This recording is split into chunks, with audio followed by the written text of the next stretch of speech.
පංකු බුදුහාමුදුරුවෝ කිව්වා අතහැරලා දාපන් කියලා. ඔක්කොම බදා ගන්න එපා යකෝ තොපි කියලා වැඩන්නේ. ලංකාවේ ග්‍රීඩිනස් එක නිසානේ මිනිස්සුන්ට කෙලවෙලා තියෙන්නේ. බුදුහාමුදුරුවෝ තනිකර කිව්වේ දේවල් අතාරින්න කියලානේ. මොකද බොන්ස් වැඩි කරන තරඟට කෙලවෙනවා.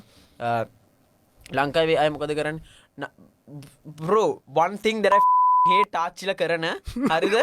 I swear to god මේ මට දෙන එක රේජ් එකක්. හරිද? ආච්චිලා දඹදිව යනවනේ. මම මේ මගේ අඳුරන ආච්චි කෙනෙක්ගෙන් ඇහුවා දැන් මොකද්ද මේකේ එන්ඩ් පොයින්ට් එක? අපිට පින ලැබෙනවා. එතකොට නිවන් යන්න ලේසිලු.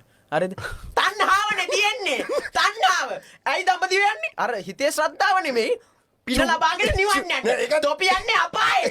චුග්ගල නිවන් යන්නේ. දඹදිව යන්නේ. ඒක නර මේකේ උන්ට අවුරුදු ජීවිතේ අවුරුදු 20 30 ඔක්කොම තිබ්බ දඹදිව යන්න. නෑ යන්නේ.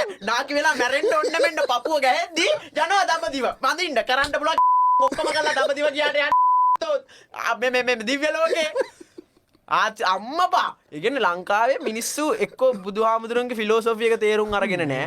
අර බොරු වෙන රෙද්දක් බදාගෙන ඒක පිටියේ පස්සෙම යනවා.